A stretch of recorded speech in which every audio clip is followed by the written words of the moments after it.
you can bear the enormity of the implications of all this, you will be compelled to transcend the fears and desires of your small self or of your ego or psychological self and embrace the heroic implications of having to accept the truth that, at least from a mystical point of view, there is only one, and that one, in the context of embracing an evolutionary worldview, means you're the only one that there could have been to take the choice to do this. This means this is all yours, which means our individual and collective future, from a certain outrageous point of view, really depends upon you. And of course, in the end, the more of us that awaken to this view, to this perspective of the new enlightenment or evolutionary enlightenment, will feel ourselves compelled to live for the biggest purpose that there is, which is to create the future. And I just want to end this with saying, to give you an idea of why this is true, if you were God or the energy and intelligence that created the universe, would you be more interested in what you had already created, or would you be more interested in what you had not yet created? And I think it should be pretty obvious that if you were the energy and intelligence that created the universe and is creating the universe, you'd always be more interested in what you hadn't done yet, where you hadn't been, what you had not created yet. So the next step, the future, is entirely dependent upon our willingness to take responsibility for the implications of all that. And the new enlightenment, for that reason, is less about being in the present moment, less about being in the now, and is much more about having all of our attention focused on the unmanifest potential that lays in the next moment, and the next moment, and the next moment, and the next moment. Because if you were the energy and intelligence that created the universe and creating the universe, that's exactly where your attention would be. Not in what you already had done, but in what you could do. And for all of us as evolving individuals, if all of our attention was more focused on what we could do than on what we already had done, we'd be living in a completely different world and a completely different universe. Thank you very much.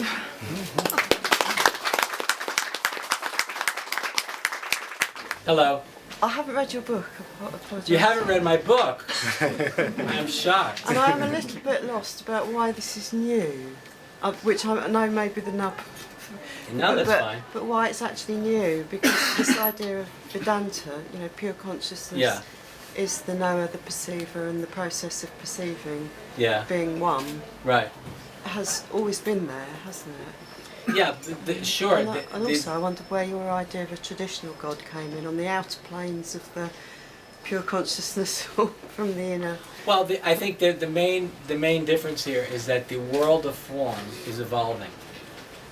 So for example, just to use Buddhism as a guide here, so the Buddha realized when he awakened to nirvana, he realized that he awakened to this what's called the unmanifest. He realized that there's a timeless, formless domain or dimension where that's the deepest dimension of the self, where that self is infinite and free from anything that ever happened in time. So in the Buddha's original teaching, when he spoke about nirvana or liberation, he was speaking about awakening to this deepest dimension of the self that's never been born and never entered the stream of time. And therefore he was seeing the world of form, all that is created, right, was a place where we get attached. And he said that the world of form is constantly changing. Everything that's born is going to die. He said everything's impermanent. So if you want to be free, let go of your attachment to anything and everything that exists in time and identify only with the unborn or uncreated. So that was in his original teaching. And then I think around 600 or 800 years later was the Mahayana revolution in Buddhism. And with the Mahayana Buddhists realized that, as I was saying, that the world of form and the world of formlessness are one and not two. That's why in the Heart Sutra the Buddha said form is emptiness and emptiness is form. So then in Mahayana they also embrace the world as form and embodiedness as also a realm in which we can become enlightened also through embracing the full implications of being an embodied human being who's living in the world of time and space. Because the world of form, the world of formlessness is one and not two. And so the new addition to this paradigm is the recognition that the world of form is evolving. So form and emptiness is form, and the world of form is evolving or going somewhere. And in the great traditions hadn't yet discovered cosmic evolution, biological evolution, or cultural evolution. So they didn't realize that the world of form was going somewhere new. And that's the new addition to this whole perspective, this new idea. And so the new interpretation of enlightenment is about embracing the extraordinary truth that the world of form is going somewhere and going somewhere new. In the traditional idea of enlightenment, the idea was that time was cyclical or went in circles or repetitive cycles. And for example, in the East, they call these kalpas. It's like kind of going on a merry-go-round. If you go around once, and then you come back to the beginning, and then you're just going to go around again and again and again. I think the Buddha, from that perspective, realized, look, I've been through this 100 times, 1,000 times, 10,000 times, 100,000 times, 500,000 times, and it's all going to be the same experience, repeating itself over, and it's ultimately just going to lead to dissolution and death. I want immortality, and from that perspective, the idea was to get off the wheel of becoming. In Buddhism, the whole idea is to escape from or transcend the wheel of becoming. But if what we've discovered in Western science is true, which is in fact time doesn't move in cycles or circles, but it's part of a linear, progressive developmental process, if it's taken the universe 14 billion years to make it possible for you and I to have this conversation right now, and we realize that the universe has taken this dramatic leap from energy and light to matter, and matter produced and created the conditions that made it possible for life to emerge, and from life, mind, matter, life to mind. And this took more or less 14 billion years to happen. We can see there's a progressive developmental process, and there's developmental progress in the entire creative process that means everything about who we are, who we really are, where we've come from, and that something dramatic, extraordinary, miraculous is trying to happen in the universe. So we're on the very leading edge or cusp of that newness. And so the emergence, which is when these leaps, these quantum leaps of potential in the universe happen, is really the most exciting thing that's happening in the creative process. And so then it would seem to be that we need to be interested in being here, not getting out of here or escaping from it, but being here so that we can not only experience emergence, but so we can actually participate in the process of emergence in the universe. And I believe that human beings at the highest levels of cultural and cognitive and spiritual development are individuals who realize that the greatest way we can contribute to the creative process as a whole is to consciously participate in the process of emergence. And that would ultimately mean that because you were here in the universe, because I was here, because you were here, something emerged that would have never otherwise emerged unless we were here. So that, in that sense, we co-create the universe with and as the energy and intelligence that gave rise to it. And ultimately, from a perspective of non-duality, that's who you are, that's who I am anyway. When when you experience the inspiration, the awakened inspiration to give rise to that which is new, to innovate, your experience, the energy and intelligence that created the universe and is creating the universe is trying to give rise to emergence through you. And then you discover a completely different reason to exist. And that's a completely different way to understand what it means to be an enlightened person. Just like what I said at the beginning of the talk, enlightenment is the experience of consciousness beyond the psychological self, beyond the ego. And in this case, the consciousness were experience of cosmic evolution, biological evolution, and cultural evolution. So the energy and intelligence that created the universe and creating the universe, you're part of a creative process that had a beginning 14 billion years ago, created the biological, the cosmic biological and cultural conditions for you to be here. So you see your own humanity now, right, as an expression of the universe in progress. Right. You see you are a product or a child of the universe. Sure. And that expands your perspective that much more. Right. And so one's relationship to the world, right? One's relationship to the world, our values, our shared agreements, are going to be based upon how big our sense of self or sense of identity is. So in evolutionary enlightenment, the idea here is to awaken to nothing less than a cosmocentric orientation to being a human being. And it's a big leap for most people. It's a big leap, even though on an intellectual level it can make sense, intellectual and philosophical level it can make sense. But in order to internalize, right, the reality that who I am in this form, who I am in this case as Andrew Cohen, I am the energy and intelligence that created the universe, and in creating the universe in the form of Andrew Cohen. And then we recognize that this body, this mind, this personality is merely a sheath. These are sheaths or layers, right? These are sheaths through which the energy and intelligence that created the universe and is creating the universe is animated through the body, mind, personality of this particular individual. So you could say, I am an individual, but my every aspect of my individuality is animated by the energy and intelligence, the singular energy and intelligence that created the universe and is creating the universe. I am the energy and intelligence that created the universe and is creating the universe. And there's only one energy and intelligence that created the universe and is creating this in the form of myself. So then you realize your human identity, your body, mind, personality, is a relative form through which this non-relative or absolute creative impulse or evolutionary impulse in the universe is animating itself and manifesting itself in and through the world. And so this cosmocentric sense of identity relates to the evolutionary process as a whole, and that's as big as our sense of identity can get. But then our relationship to being human then becomes profoundly created, right? Our experience of being who the individual that we are at this time in history, we feel that we feel compelled that our lives become an expression, a manifest expression of the truth of who we really are. And so then there would be a shift of identity.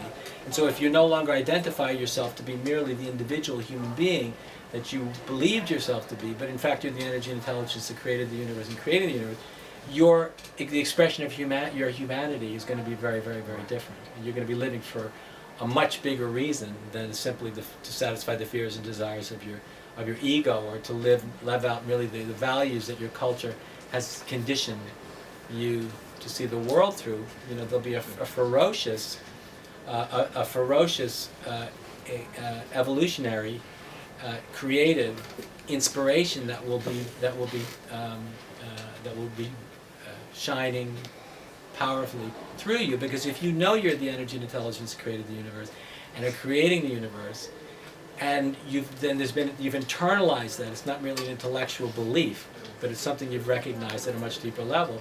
Your inspiration for life and for creativity and for evolution itself will be infectious, right? Because the fundamental point here is that you're going to realize what an incredible thing is. This whole experiment of the universe, right, is the greatest thing that ever happened. It's so positive, right? The experience of the energy and intelligence created the universe and the evolutionary impulse is an ecstatic positivity, right? You realize that leap from nothing to something, from being to becoming, from formlessness to form, was one big yes. I want to exist in time and form. No ambivalence, no doubt about being here. I want to be here. This is my project, in spite of all the complexity and all the challenges. It's good. Life is good. To exist is good. The creative process is good. In spite of all the problems and all the challenges, life is good. To exist is good. So then you awaken to an overwhelmingly positive relationship to existence, which is the ultimate solution to the postmodern existential ambivalence and confusion. And I think this is a much more culturally relevant form of awakening than the traditional enlightenment, which is, in fact, you know, you were never born, you never entered the stream of time, you're the unborn, you're the uncreated, and you know, don't have to, and you see all this as at some kind of, from a place of removed distance, from a very calm, peaceful place of detachment and disengagement. Now you realize this is your project, and you feel very very engaged with it. It's of ultimate importance. What happens here in the world is of ultimate importance, because it's all God. It's all absolute spirit, God or absolute spirits endeavor to take form. So we want this to be as good as it can possibly be, and that's how we feel about our life. That's how we feel about life itself, and we want to inspire others to feel the same way. Because if you feel that way, then I feel that way. And we create part of a field of cultural engagement together. The world that we create together will be an expression of the ultimate positivity, which is the nature of the desire to exist in the first place, which will look very different than the world around us does most of the time. Right? Sure. That's why it's important. Thank you. Mm-hmm. Hello. Hi, Andrew. That shift in identity that you talk about, do you think that's dependent on that taste of the absolute? Absolutely. Yes. So because unless one has that taste of the absolute emptiness. Well, in this case, not only emptiness, but because the experience of the absolute takes two forms. The absolute's going in two directions simultaneously, I discovered, and I mentioned this in the prologue to the book. the absolute wants to go back to before the beginning of time, and that would be the traditional path, for example, of meditation. If you meditate, if you transcend the mind and you transcend time, you transcend the world of form, you find you're going back to before the beginning of time. When you go back to before the beginning of time, you feel peace because nothing existed yet. So before anything existed, it was very peaceful. That's why when you see, for example, the statues of the Buddha with that beatific smile on his face, he's experiencing all that joy because he's awake to the unborn, the uncreated. Before the universe was created, it was only peace. Nothing existed yet. So that's one line. The other line is this leap from being to becoming, from formlessness to form, right? From nothing to something. So that's the same line going now in the opposite direction. And that is the will to exist. It's the evolutionary impulse, the creative impulse, the entire evolutionary process, which is in progress, right? Is unfolding, and that's the experience of ecstatic urgency, of overwhelmingly positive ecstasy and urgency, which is the nature of the evolutionary impulse. And so when you awaken to the evolutionary impulse as ecstatic urgency, you feel a different kind of freedom than you do when you awaken to the evolutionary impulse as the experience of peace and detachment, right? Because now you feel there's a doubtless recognition that the creative process is one big yes, that the Big Bang was one big yes, that the will to exist, the will towards life, the will to exist is one big yes. And so it removes all existential doubts about whether is life good or is life bad? Do I really want to be here or not? At that point, you have no doubt. Your doubt, enlightenment is when you have no doubt. There's absolute conviction or no doubt, because your experiences, your personality, becomes a living expression of the overwhelming positivity, which is the nature of the desire to exist itself. And so, do you need to have that kind of experience in order to be convinced? You need to have that kind of experience, not only once, but 1, 2, 3, 4, countless times, until you reach a point when you don't have any doubt anymore. When you don't have any doubt, you're going to be a liberated person. But does your work serve that fundamental experience? Or absolutely. It seems to me that it's addressing what comes after that shift. No, definitely. Of course it does. I'm not just a philosopher. I'm a spiritual teacher. So catalyzing those kind of awakenings and experiences of others is what my whole life is about. But what I'm very pleased about is that the teaching of evolutionary enlightenment is philosophically coherent. There's a linear logical argument which is philosophically coherent. I don't really insist that people have to take any metaphysical leaps that are unreasonable. So the teaching in itself, because it's philosophically coherent, is intellectually satisfying. And I think that's necessary, especially in the modern and postmodern world, that a spiritual teaching, if it's going to take root, if it's going to have the power to affect culture itself, is going to have to be philosophically rigorous and rationally coherent and consistent. Otherwise, it's just not going to stick. I mean, there might be some people that subscribe to it, but it's not going to have the power to ultimately affect culture as a whole.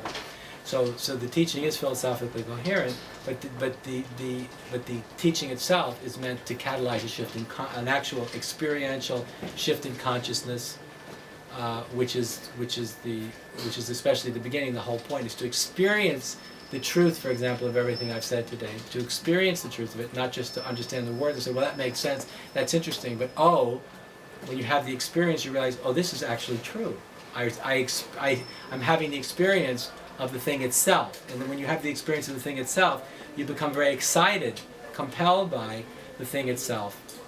And you realize the thing itself, in this case it's the evolution of consciousness and culture, is much more compelling and interesting than the fears and desires of the psychological self and the values that we've inherited from whether we come from a traditional background or most people who'd be interested in teaching like this would have to come from a background of modernity or post-modernity. We realize that this kind of experience and this kind of perspective is infinitely more compelling than anything else. And so then we realize the experience itself compels us to really want to practice it, to live it, to become it, and to catalyze it in culture itself. Because I'm sure you're very aware of today, and we're well into the 21st century now, the speed of innovation, technological innovation, all that is absolutely fabulous. But at an existential cultural level, people are starting to feeling that the old is dying, but the new hasn't emerged yet. And most people have no idea how to really make sense out of the human experience. You know, they know the human experience is becoming more complex, and it's speeding up, and it's full of possibilities, and also full of many dangers. But there's no, people are looking for a moral, philosophical, and spiritual context in which to be able to embrace all this complexity, and that's what this teaching gives us. And that's why I feel it's so important.